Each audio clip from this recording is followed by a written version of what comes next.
Hello friends, I welcome you all on my YouTube channel Sit and Guru Competition Zone. Friends, this is Ram Singh.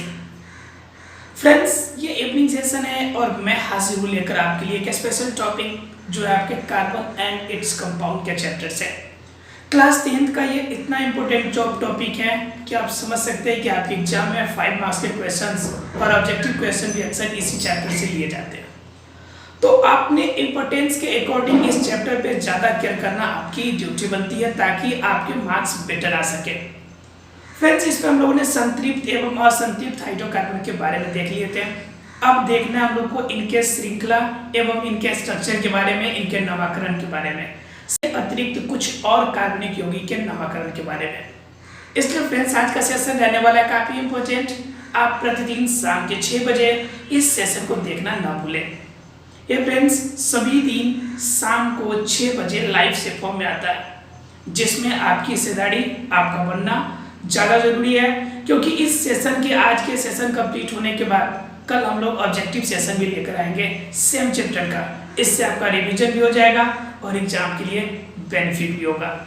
आइए friends, बिना late किए हुए start करते हैं आज का इवनिंग सेशन. फ्रेंड्स, मैं आप लोग को एक बार फिर से अपने इस चैनल पे स्वागत करता हूँ.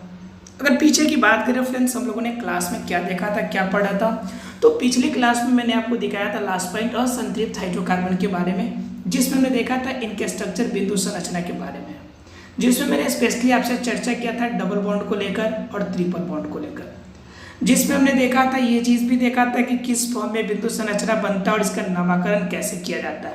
मैंने बताया था कि लास्ट में इन जोड़ना है और एक के लास्ट में आयन जोड़ना है. और इससे पहले हमने आपको संतृप्त हाइड्रोकार्बन बताया था कि लास्ट में आपको क्या जोड़ना है फ्रेंड्स, एन जोड़ना है. तो इस तरह से हमने 3 ग्रुप बनाए थे और तीनों के अलग अलग फॉर्मूले मैंने आपको दिए थे. तीनों के अलग अलग फॉर्मूले बोले थे याद करने के लिए. CnH2n +1 सॉरी फ्रेंड्स +2, एक -2 और एक आपका CnH2n. ठीक है, एक में -2, एक में +2 और एक में CnH2n. सिर्फ इतना ही, अर्थात कि 3 तरह के आपके हमने बताए थे. ये आपका n जुड़ने वाला था जिसमें +2 था, जिसमें सिंपल है उसमें क्या जुड़ेगा, इन जुड़ेगा. अगर -2 इसमें लग जाता तो क्या जुड़ेगा, आयन जुड़ेगा. इनके बारे में चर्चा हमने पिछले क्लास में एग्जाम्पल के साथ आपकी एक्सप्लेनेशन के साथ हमने करा था. किसी को कोई डाउट नहीं होगा, क्योंकि कोई भी कमेंट्स में डाउट की बात नहीं कही गई है, अर्थात किसी स्टूडेंट को भी कोई डाउट इसमें नहीं था. अब डाउट नहीं है तो फ्रेंड्स देखते हैं हम लोग आगे की पॉइंट की, आगे क्या जानना है हम लोग को इम्पोर्टेंट. तो आगे की बात करें फ्रेंड्स, तो थोड़ा सा कुछ नामकरण दिए हुए नामकरण को देख लेना है. पहले नाम देखे थे हाइड्रोजन के, हमने बताया था इन ग्रुप के लिए. इन ग्रुप के लिए क्या बताया था, जब फॉर्मूला CnH2n पे आधारित हो तो उससे हम लोग लास्ट में क्या जोड़ेंगे, इन जोड़ेंगे. वहाँ पे में क्या दिखेगा, एक स्पेसिफिक चीज़ दिखेगा कि उसमें डबल बॉन्ड होगा. यहाँ पे दिख रहा है कि डबल बॉन्ड है. डबल बॉन्ड देखते हुए माइंड में क्या जाएगा कि लास्ट में इन लगेगा, या फिर इन वर्ड देखते ही माइंड में चलेगा कि हमारा डबल बॉन्ड लगेगा. क्यों, क्योंकि इसका फॉर्मूला होगा Cn×H2n इस फॉर्म में. अब देखो प्रोपीन के नाम सुनते C का 3 होना चाहिए और हाइड्रोजन निकालने के लिए फॉर्मूला पर रख देंगे H2×3 अर्थात कि H6 हो जाएगा. इसके अंदर बॉन्ड कैसा होने वाला है, एक कोई सा भी बॉन्ड डबल होगा उसमें. क्लियर है फ्रेंड्स, एक ही बॉन्ड इसमें डबल होगा कोई सा भी. ये दिख रहा है आपको बॉन्ड डबल हो गया, ये बॉन्ड. क्लियर है फ्रेंड्स, अर्थात क्या हमने देखा था कि इन वर्ड जिसमें जुटा है उसमें 2 खासियत होगी. एक तो CnH2n के फॉर्मूला पे चलेगा और दूसरा नंबर उसमें क्या पाया जाएगा, डबल बॉन्ड आपका पाया जाएगा. राइट, किसी को कोई डाउट नहीं होना चाहिए. इसके बारे में पीछे हमने चर्चा कर दिया था, इसलिए इसमें कोई प्रॉब्लम वाली बात बिल्कुल भी नहीं है. ठीक है फ्रेंड्स, उसके बाद हमने आयन वर्ड जोड़ा था. आयन वर्ड जोड़ने के लिए हमने क्या कहा था आपको कि आयन वर्ड तब भी जुटेगा जब हमारे पास कौन सा बॉन्ड हो, बॉन्ड हमारा ट्रिपल हो. किस फॉर्म में बॉन्ड हो, ट्रिपल बॉन्ड हो. ट्रिपल बॉन्ड देखते ही हमें क्या करना है कि उसमें आयन वर्ड जोड़ देना है नाम में. और इसके फॉर्मूले के लिए CnH2n -2 का फॉर्मूला अप्लाई करना है. जैसे हमने बताया था कि C का अगर 5 रखेंगे तो कितना हो जाएगा, H2×5 -2 कितना हो जाएगा, C5H8. राइट। तो इस तरह के जो फॉर्मूले होते हैं, C5H8 का नाम क्या होगा जरा बता दो एक बार फटाफट। पेंटाइन नाम होगा। C का 5 है तो क्या नाम हो जाएगा, पेंटाइन। 4 होता तो ब्यूटाइन, 2 होता तो 3 होता तो प्रोपाइन और 2 होता तो एथाइन। क्लियर है फ्रेंड्स। सबके लास्ट में आइन जुड़ना है आपको। एक चीज ध्यान रखना है कि आइन जहाँ पे जुड़ा हो तो ट्रिपल बॉन्ड होगा, और आइन वर्ड जिसमें आ रहा है, आइन वर्ड का मतलब ट्रिपल बॉन्ड, ये माइंड रखना है। और फॉर्मूला की बात करें तो CnH2n-2 होगा। अर्थात 3 ग्रुप हमने देखा, एक एन ग्रुप अर्थात एल्केन ग्रुप, एल्कीन ग्रुप और एल्काइन ग्रुप। 3 ग्रुप देखा, एल्केन, एल्कीन और एल्काइन ग्रुप। 3 ग्रुप हमने देखा और तीनों में क्या है, सिर्फ नामकरण चेंज हुआ है, फॉर्मूला चेंज हुआ है और उसके साथ साथ उनके बॉन्ड भी, बंधन भी बदल गए हैं। क्लियर है फ्रेंड्स। अर्थात कि संतृप्त हाइड्रोकार्बन और असंतृप्त हाइड्रोकार्बन को उनके बॉन्ड के आधार पर 2 भागों में बांटा गया है, और उन 2 भागों में से जो आपका असंतृप्त हाइड्रोकार्बन है उसको फिर से बॉन्ड के आधार पर 2 भागों में बांटा गया है, एक डबल बॉन्ड और दूसरा कितना bond, triple bond. Double bond में कितने होंगे, डबल बॉन्ड का फॉर्मूला CnH2n होगा और आपके ट्रिपल बॉन्ड का फॉर्मूला CnH2n-2 होगा। क्लियर है फ्रेंड्स। किसी को डाउट नहीं होना चाहिए इस क्वेश्चन में, डाउट की कोई बात नहीं है। चलिए फ्रेंड्स, अगर डाउट नहीं है तो देखते हैं आगे की पॉइंट। और आगे की पॉइंट कहता है फ्रेंड्स, संरचना के आधार पे हाइड्रोकार्बन। अब जरा ध्यान दीजिएगा, ये है आपका प्रोपेन। प्रोपेन का फॉर्मूला आपका दिमाग में आता है, प्रोपेन एन देखते हैं आपके माइंड में चल गया होगा कि CnH2n+2 इस वाले फॉर्मूला पे है प्रोपेन। और प्रोपेन जब इसे दिख गया लास्ट में एन तो समझ में आ रहा है कि इसमें सिंगल बॉन्ड भी क्या होगा, सिंगल ही होने वाला है। एन वर्ड देखते ही 2 चीज दिमाग में आ जाना चाहिए, एक तो फॉर्मूला CnH2n+2 और इसमें बॉन्ड कौन सा होगा, सिंगल बॉन्ड होगा। क्लियर है फ्रेंड्स, ये देखते दिमाग में आ गया। अब इसके बाद प्रोपेन प्रोप वर्ड देखते हैं कि इसमें क्लियर हो गया कि इसमें इलेक्ट्रॉन कितने, कार्बन कितने होंगे, 3 होंगे। ये 3 चीजें तो आपको प्रोपेन वर्ड सुनते ही दिमाग में खटक जाना चाहिए कि ये 3 चीजें होगी इसमें। प्रोपेन का मतलब प्रोप का वर्ड आते ही 3 होगा, और लास्ट में एन लगाया तो फॉर्मूला CnH2n+2 होगा, और एन वर्ड लगाया तो उसमें बॉन्ड कौन सा होगा, सिंगल बॉन्ड होगा। जब इतना चीज पता हो तो फिर स्ट्रक्चर बनाने में तो टाइम लगना ही नहीं चाहिए। बस पहले कार्बन सबको एक साथ जोड़ दो, ये रहा कार्बन, फिर ये कार्बन और लो फिर ये कार्बन, जोड़ दिया हमने। अब क्या हो गया, अब इसको अब चारों तरफ हाइड्रोजन बैठा दो, जितने जगह खाली है, जितने सीट खाली है क्या बैठा दो, हाइड्रोजन बैठा दो, बन गया आपका आंसर। क्लियर है फ्रेंड्स। अर्थात क्या हो गया कि ऐसे देखते देखते आप आसानी से बना लेंगे, कुछ भी आपको रटने की, याद करने की जरूरत नहीं है। प्रोपेन वर्ड देखते ही आपके माइंड में 3, एन वर्ड देखते ही फॉर्मूला CnH2n+2 और एन वर्ड देखते ही आपके माइंड में चलना चाहिए सिंगल बॉन्ड। ये 3 चीजें आपके दिमाग में आ गई तो स्ट्रक्चर बनाना आपके लिए आसान है। पहले C को सीधा सीधा लिख दीजिए और सब में सिंगल बॉन्ड लगा के लिख दीजिए। अब जितना जगह खाली है वहाँ पे हाइड्रोजन जोड़ दीजिए, हाइड्रोजन यहाँ पे जुड़ जाएगा, यहाँ पे हाइड्रोजन होगा, ये देखिए हाइड्रोजन यहाँ पर, फिर यहाँ पे हाइड्रोजन, फिर यहाँ पर और लास्ट में यहाँ पर। देखो हाइड्रोजन कितने हो गए, 1 2 3 4 5 6 7 8। हाइड्रोजन 8 हो गए और कार्बन 3, अर्थात कि प्रोपेन हो गया। क्लियर है फ्रेंड्स। अर्थात आप आसानी से कर सकते हैं। अब इनकी बात आती है कि हाइड्रोजन के जो आपके कंपाउंड संरचना होती है हाइड्रोकार्बन की, हाइड्रोकार्बन की संरचना को यहाँ पे बात कर रहा है कि संरचना इनकी 2 तरह की होती है। एक तो होती है सीधी, बिल्कुल स्ट्रेट, या फिर आप चाहे तो उससे आप लिख सकते हैं शाखित फॉर्म में, अर्थात कि ब्रांचेज उसमें निकाल सकते हैं अगर थोड़ा सा डिजाइन करने का मन हुआ तो। ठीक है, कैसे करेंगे जरा वो भी गौर कीजिएगा एक बार।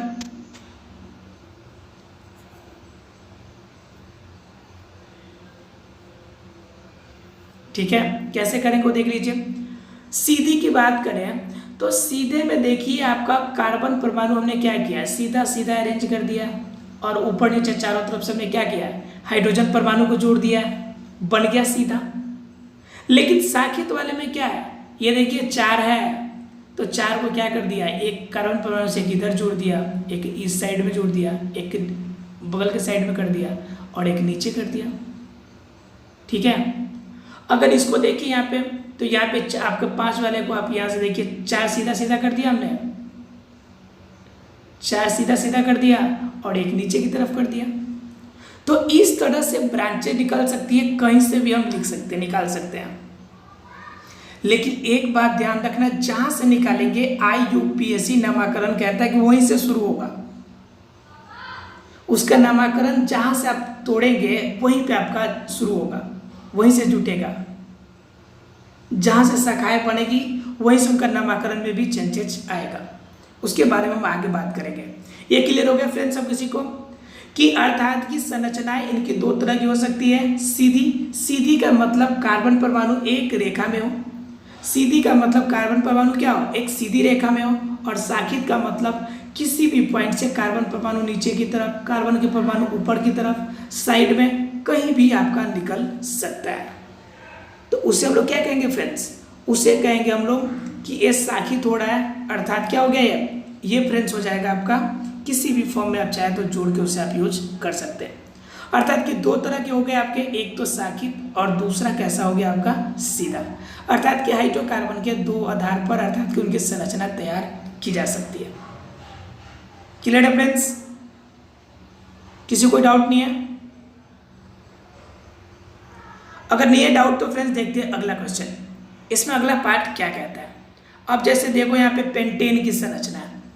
पेंटेन में क्या, पेंटेन दिमाग में लगते ही आपके दिमाग में क्या आएगा बात बताओ। पेंटेन के लास्ट में पेंट वर्ड देखते ही आपके माइंड में चल रहा है कि कार्बन 5 होगा। एल वर्ड देखते हैं कि फॉर्मूला CnH2n+2, और इनके अंदर कौन सा बॉन्ड, सिंगल बॉन्ड। 3 बातें क्लियर हो गई। अब स्ट्रक्चर बनाना है, हम सीधा बनाना चाहें तो पहले क्या करेंगे, कार्बन के 5 एटम को पहले लिख देंगे, 5 परमाणु को हमने लिख दिया। अगर शाखा करना चाहेंगे तो हमने क्या किया, देखिए यहाँ पे 4 सीधा लिख दिया और 1 को नीचे की तरफ ले गए, एक फ्रेंड को नीचे की तरफ ले गए। बात समझ में आ रही है? हम यहाँ पर 4 को करके 1 को सीधे टेढ़ा ले गए, हम चाहे तो 3 को सीधा लिख के और 2 को और नीचे की तरफ ले जाए, वो तो भी कोई प्रॉब्लम वाली बात नहीं है। बात समझ में आ रही है आप लोग को? यानी कि सीधा लिखने का मतलब है कि कार्बन परमाणु स्ट्रेट फॉर्म में हो तो यह सीधी स्ट्रक्चर हो जाएगी, और आपका अगर टेढ़ा कर दे तो यह तिरछी हो जाएगी, अर्थात कि शाखित हो जाएगी। बताओ फ्रेंड्स, कर सकते हैं कि नहीं कर सकते हैं आप लोग? स्ट्रक्चर एग्जाम में जैसा बनाने के लिए शाखित या सीधा बना सकते हैं कि नहीं आप? कंफर्म में बन जाएगा। किसी को डाउट नहीं होना चाहिए इस चीज में कि फोटो कैसे बनेगा, किस प्रकार से शाखित होगा या कैसे होगा। क्लियर है फ्रेंड्स सब किसी को? Very good. अगर क्लियर है तो जरा आगे की बात देखिए क्या कह रहा है। नहीं क्लियर हो तो समझ लो एक बार फिर से। ये रहे कार्बन, पेंटेन की बात कर रहे थे। देखो हमने क्या किया, 2 कार्बन परमाणु को नीचे की तरफ ले गया, ये भी आपका शाखित हो जाएगा। हमने क्या किया, 2 सीधा किया और 3 को नीचे की तरफ ले गया, ये भी क्या हो गया हमारा, पेंटेन का ही स्ट्रक्चर बनेगा। या फिर आप क्या कीजिए कि बिल्कुल सीधी कर दीजिए तो भी आपका पेंटेन का स्ट्रक्चर ही बनेगा। बात समझ में आ रही है? अर्थात कि ब्रांचेस निकाली हो, शाखा निकाली हो, तो जहां से मन करे वहां से मोड़ दीजिए आपका, वह आपका कोई भी स्ट्रक्चर में कोई प्रॉब्लम नहीं होने वाला है। अर्थात कि आप उसे सीधे स्ट्रक्चर में बना सकते हैं, सीधी श्रृंखला में या फिर शाखित श्रृंखला में बना सकते हैं। एग्जाम में जिस फॉर्म में क्वेश्चन है आप बना लीजिएगा। शाखित पूछे तो जहां से मर्जी ब्रांचेस कर लीजिएगा, और अगर पूछे सीधे के लिए तो सीधे कर सकते हैं आप। सीधे में तो कोई डाउट ही नहीं होगा। पेंटेन कह रहा है तो 5 कार्बन को पहले रख देंगे और चारों तरफ से हाइड्रोजन को जोड़ देंगे जहां जहां जगह खाली होगा। जैसे ये 5 कर दिया, आप देखो जगह कहाँ खाली है, हाइड्रोजन को चाहिए 4 तो 1 हाइड्रोजन इधर दे दो, 1 यहाँ पर दे दो कार्बन की जगह पे लिए, यहाँ पे 1 दे दो, 4 हो गया कार्बन का। यहाँ पर देखो 2 कार्बन के मिल गए हैं, 1 ऊपर दे दो 1 नीचे दे दो, यहाँ पर भी 1 ऊपर हाइड्रोजन 1 नीचे दे दो हाइड्रोजन। आसानी से बन सकता है। बताओ फ्रेंड्स, बन सकता है कि नहीं बन सकता है? क्लियर है सबको? यानी कि आप कार्बन के स्ट्रक्चर को दोनों फॉर्म में बना सकते हैं, या तो सीधा फॉर्म में या फिर साखित फॉर्म में। साखित जहां से मर्जी कार्बन को तोड़ के घुमा दीजिए वो साखित हो जाएगा, और सीधा का मतलब कार्बन का स्ट्रक्चर क्या होना चाहिए, बिल्कुल स्ट्रेट फॉर्म में होना चाहिए। क्लियर है सब किसी को? अगर क्लियर है फ्रेंड्स तो देखेंगे हम लोग आगे की बात। किसी को डाउट नहीं इसमें? फटाफट बोलिए फ्रेंड्स, किसी को कोई डाउट नहीं होगा इसमें? चलिए अगर डाउट नहीं है तो चला देखते हैं हम लोग आगे की बात।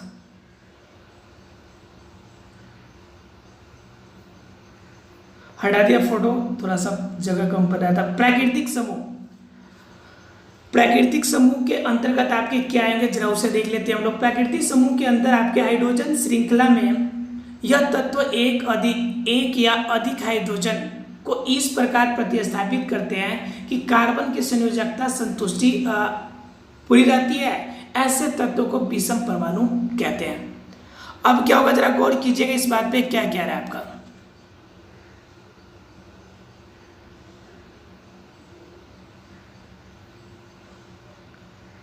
क्या कह रहा है फ्रेंड्स, जरा देखिएगा ध्यान से। ये कह रहा है कि आप क्या कर सकते हैं कि हाइड्रोजन परमाणु है, कोई हाइड्रोजन परमाणु को आपका एक हाइड्रोजन परमाणु को स्थापित, हाइड्रोकार्बन में से हाइड्रोजन परमाणु को प्रतिस्थापित कर दीजिए। अब जरा देखिए आपका C2, ये देखिए हाइड्रोजन है, नाम भी पूछेंगे, जरा आप नाम बताइएगा।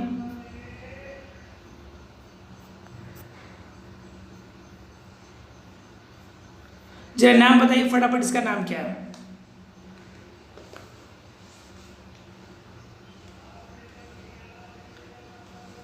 जल्दी कीजिए जरा सा, नाम बताइए क्या लिखा हुआ नाम है।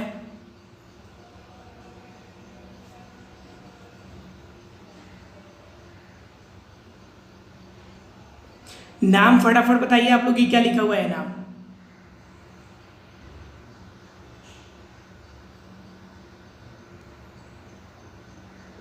और फ्रेंड्स अगर नाम की अगर बात करें तो इसका नाम हमारा क्या आएगा, इसका नाम आएगा, वो नाम होगा आपका प्रोपेन का, क्योंकि प्रोप वर्ड देखते ही माइंड में चलता है 3, तो प्रोपेन यहाँ पे हमने 3 ही कार्बन लिया है अर्थात प्रोपेन हो गया। लेकिन क्या कहता है कि अगर आप क्या करो कि अगर आप यहाँ से एक काम करो कि इसमें से एक हाइड्रोजन को प्रतिस्थापित कर दो, यहाँ पे जो हाइड्रोजन इसको हमने हटा दिया, ठीक है, और इसके जगह पे हमने क्या ले लिया, इसके जगह पे हमने मान लो कि यहाँ पे OH ले लिया, OH यानी हाइड्रोक्साइड जोड़ दिया, ठीक है फ्रेंड्स।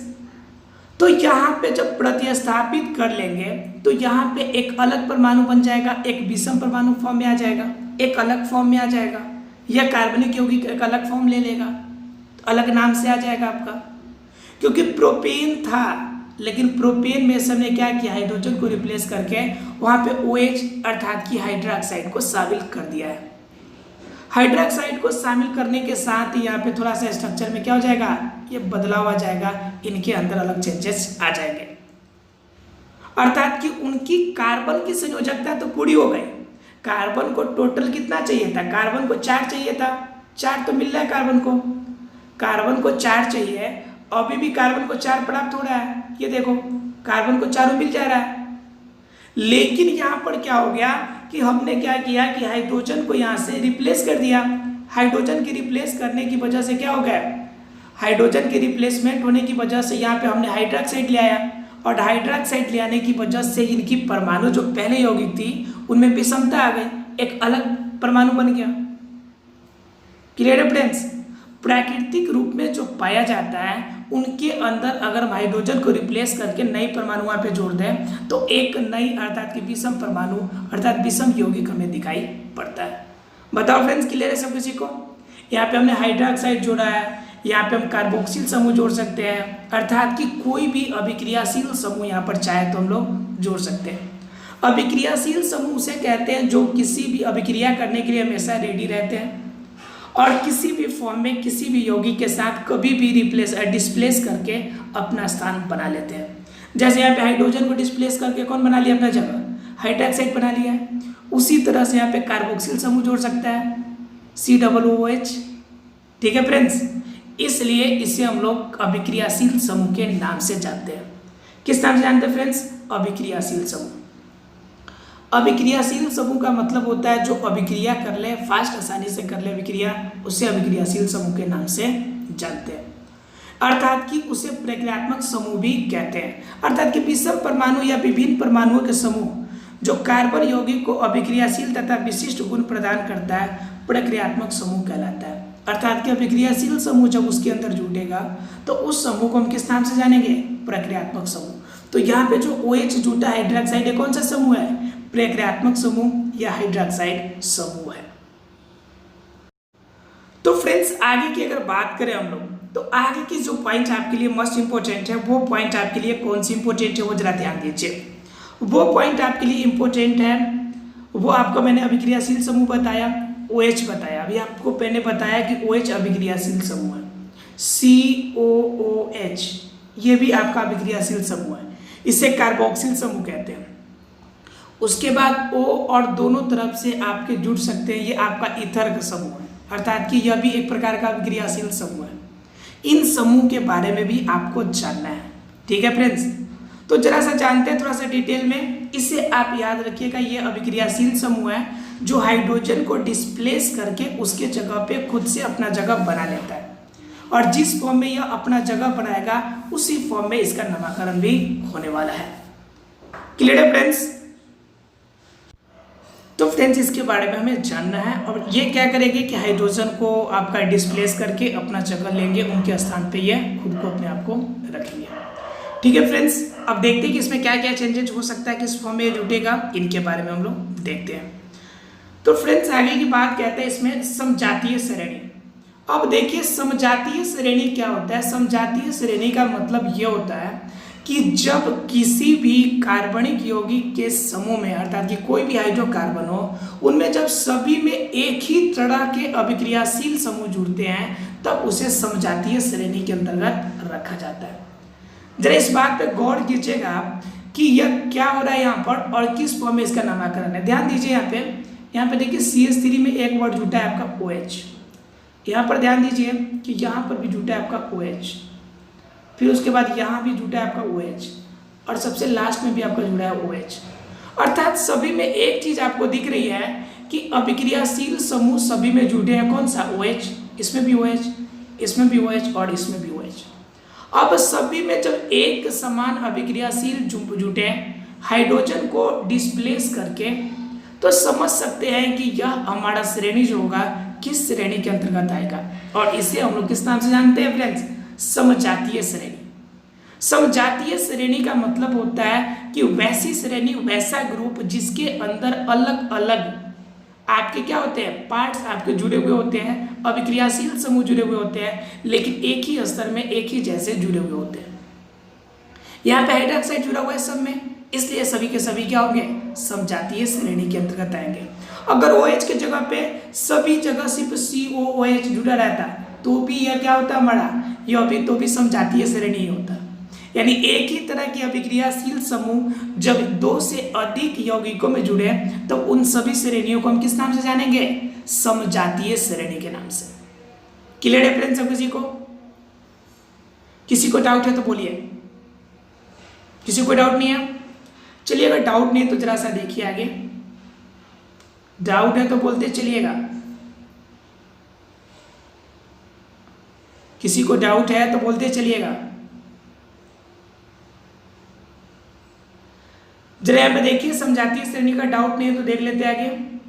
सामान्य सूत्र की अगर बात करें तो सामान्य सूत्र में यहाँ पे दे रहा है आपको, क्या सूत्र दे रहा है आपको? CH2। जरा गौर कीजिएगा, कह रहा है आपका CH2। समजातीय श्रेणी के उत्तरोत्तर सदस्य में CH2 का अंतर तथा 14 यूनिट द्रव्यमान इकाई का अंतर होता है। अब जरा देखिए कि यह अंतर किस आधार पे कह रहा है, जरा सा एक बार आप समझने की कोशिश कीजिए। ठीक है, अब जरा देखिए यहाँ पे था आपका CH3OH, राइट। उसके बाद दूसरा ग्रुप है हमारा C2 H5 और OH, राइट, ठीक है। अब जरा ध्यान दीजिए इसमें क्या अंतर दिख रहा है। इसमें देखो हाइड्रोजन यहाँ पे है, जरा ध्यान से देखिएगा तो ज़्यादा बेटर वे से समझ में आएगा जो मैं समझाना चाहता हूँ। यहाँ पर ध्यान दो, हाइड्रोजन, ठीक है, और यहाँ पर देखो हाइड्रोजन, ठीक है, यहाँ पर देखो कार्बन और यहाँ पर देखो कार्बन।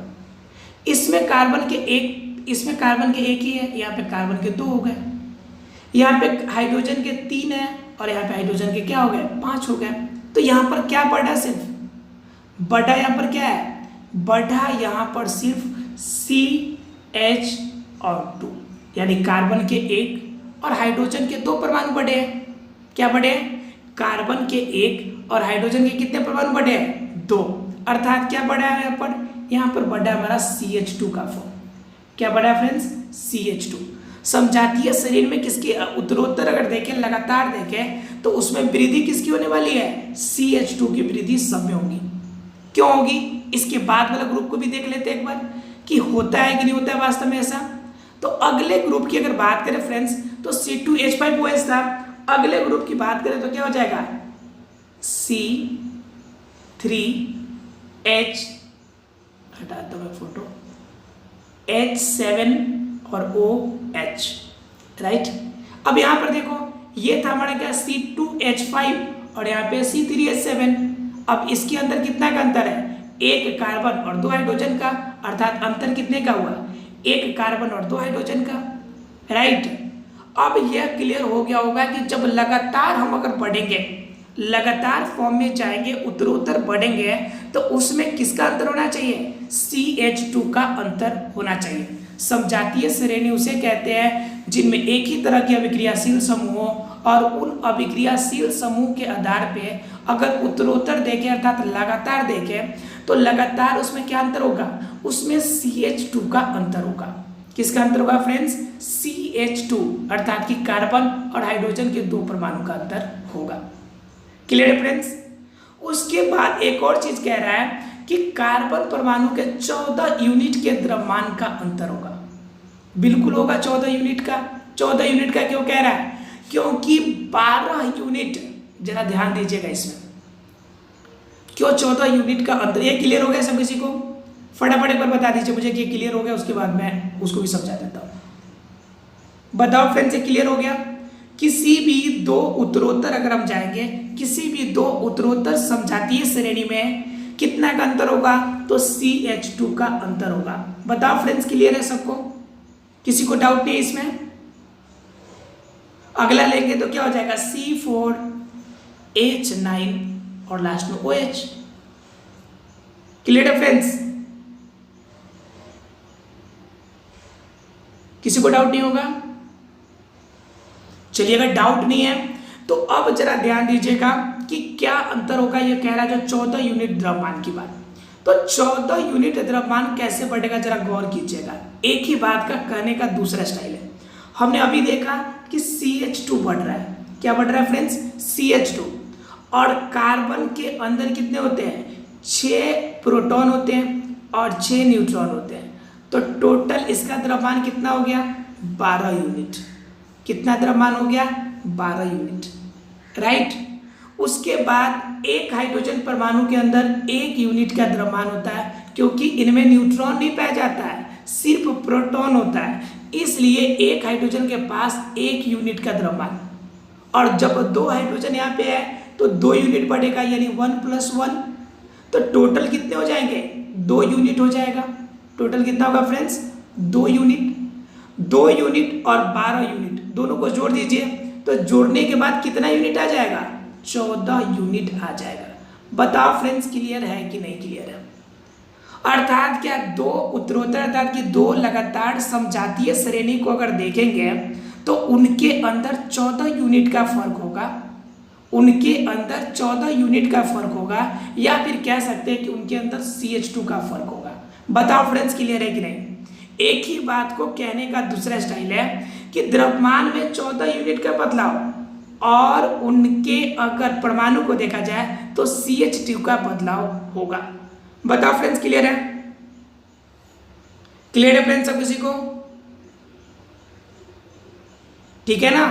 अर्थात क्या हमें द्रव्यमान निकालने के लिए न्यूट्रॉन प्लस प्रोटॉन जोड़ना पड़ता है। जो आपका कार्बन है उसके अंदर 6 प्रोटॉन और 6 न्यूट्रॉन तो है, लेकिन अगर हाइड्रोजन की बात की जाए तो हाइड्रोजन में सिर्फ और सिर्फ 1 प्रोटॉन ही होता है, न्यूट्रॉन उसमें नहीं पाया जाता है। इसलिए एक ही उसका जुटेगा, अर्थात 1 यूनिट होगा, और 2 हाइड्रोजन के परमाणु है, इसलिए टोटल 1 गुणे 2 अर्थात कि 2 यूनिट होगा टोटल, और 12 यूनिट प्लस 2 यूनिट टोटल हमारा 14 यूनिट होता है। अर्थात कि 2 उत्तरोत्तर समजातीय श्रेणी में 14 यूनिट का अंतर होगा, या फिर कह सकते हैं कि CH2 का अंतर होगा। बताओ फ्रेंड्स, क्लियर है सब किसी को? समजातीय श्रेणी किसी को डाउट है तो बोलिए, किसी को डाउट नहीं है? समजातीय श्रेणी पहला चीज कि एक ही तरह के उसमें अभिक्रियाशील समूह जुड़ा होगा, और दूसरा नंबर पॉइंट हमने देखा कि उसके अंदर उत्तरोत्तर जो समजातीय श्रेणी होगा उसमें CH2 का अंतर या फिर 14 यूनिट के द्रव्यमान का अंतर हो सकता है। क्लियर है फ्रेंड्स दोनों पॉइंट? चलिए अगर तीसरे पॉइंट की बात करें तो यह कहता है कि समान रासायनिक गुणधर्म अणु का द्रव्यमान बढ़ने से भौतिक गुणधर्मों में कई भिन्नता आती है। ओबियसली सी बात है, कार्बन की बढ़ेगा, हाइड्रोजन बढ़ेगा, तो ओबियसली सी बात है कि क्वालिटी भी इनकी अलग अलग हो जाएगी। क्योंकि हमने पढ़ा है कि जब कभी भी रासायनिक अभिक्रिया होती है तो हर रासायनिक अभिक्रिया के फलस्वरूप जो क्वालिटी होती है वो नए गुण आते हैं। क्योंकि रासायनिक अभिक्रिया का फॉर्मूला ही होता है कि रासायनिक अभिक्रिया के फलस्वरूप जो पहले से उपस्थित जितने भी तत्व होते हैं या यौगिक, उनकी क्वालिटी समाप्त हो जाती है और उसमें नई क्वालिटी उत्पन्न होती है। जैसे हाइड्रोजन गैस है, ऑक्सीजन गैस है, लेकिन दोनों के मिलने से H2O बन गया तो जल लिक्विड बन गया जिसे हम पी सकते हैं। बताओ फ्रेंड्स, क्लियर है कि नहीं सबको? क्लियर है? तो उसी तरह से ये कह रहा है कि सभी के अणु अलग अलग होते हैं, लेकिन इसकी वजह से उनके क्वालिटी, उनके गुण भी अलग अलग हो जाते हैं। तो कॉमन सी बात है, सबको पता है, किसी को भी इस पॉइंट पर डाउट नहीं होना चाहिए। बताओ फ्रेंड्स, क्लियर है सब किसी को? क्लियर है सब किसी को? क्लियर है फ्रेंड्स? तो आज यही तक सेशन रहते हैं, कल इसके आगे हम लोग ये पॉइंट देखेंगे। अगर कोई डाउट हो तो आप हमें कमेंट्स बॉक्स में बताइएगा, हम चाहेंगे कि अगले क्लास में आपका क्लियर कर दें। अर्थात इसमें हमने जाना 2-3 पॉइंट को जाना एक बार रिवाइज कर लेते हैं, ताकि आपको कोई भी दिक्कत नहीं रहे या फिर आपको फिर से क्वेश्चन पूछने की आवश्यकता नहीं पड़े। हमने यहाँ से स्टार्ट किया था, इन कब जोड़ेंगे? जब फॉर्मूला CnH2n के फॉर्म में हो, और देखते ही दिमाग में क्या चलेगा हमारा कि उसके अंदर डबल बॉन्ड होगा। इन देखते डबल बॉन्ड, एन अगर देखते तो सिंगल बॉन्ड, और आइन देखते हैं तो ट्रिपल बॉन्ड। ठीक है फ्रेंड्स, इस चीज को आप हमेशा याद रखिएगा। उसके बाद हमने क्या देखा कि संरचना के आधार पर संरचना 2 तरह का, सीधी हो सकती है या फिर साकित, अर्थात कि शाखा के रूप में जहां से मर्जी वहां पे आप चेंजेस कर सकते हैं। Clear friends? उसके बाद हमने क्या देखा? प्राकृतिक समूह, अर्थात कि प्राकृतात्मक समूह, जिसमें हमने देखा अभिक्रियाशील समूह को हाइड्रोक्साइड, कार्बोक्सिल आपका कार्बोक्सिल समूह, ईथर का समूह, ठीक है, एसिटिलीन का, इस तरह से बहुत सारे आपके समूह है जिनके बारे में हम लोगों ने चर्चा किया। ठीक है फ्रेंड्स? उसके बाद क्या? समजातीय श्रेणी हमने देखा, जिसके लास्ट में आपका क्या हो? एक ही तरह के सभी में क्या हो? अभिक्रियाशील समूह जुटा हो, तो उसे समजातीय श्रेणी हम लोग कहेंगे। समजातीय श्रेणी के अंदर हमने गुणधर्मों को देखा। उसमें क्या देखा हमने कि उनके अंदर CH2 का बदलाव होगा, अर्थात लगातार अगर जाएंगे समजातीय श्रेणी में तो किसका बदलाव होगा? CH2 का बदलाव होगा, और साथ में 14 यूनिट द्रव्यमान की इकाई में भी बदलाव होते चला जाएगा। बताओ फ्रेंड्स, क्लियर है? दूसरे नंबर गुणधर्म हमने देखा कि जैसे जैसे उसमें कार्बन हाइड्रोजन की मात्रा कम अधिक होती है, उसके अकॉर्डिंग उनके गुण भी बदलते चले जाते हैं। क्लियर है फ्रेंड्स किसी को? इस तरह से आज के टॉपिक ये हो गए आपके समाप्त। कल जानते हैं इसके आगे। कोई डाउट होगा तो आप हमें कमेंट्स करके जरूर बताइएगा। अगर सेशन अच्छा लगा तो प्लीज़ लाइक करके जाइएगा। ठीक है, चलिए फ्रेंड्स, अगर सब्सक्राइब नहीं किया चैनल को तो सब्सक्राइब भी कर लीजिएगा। मिलते हैं अगले क्लास में। Thank you very much friends.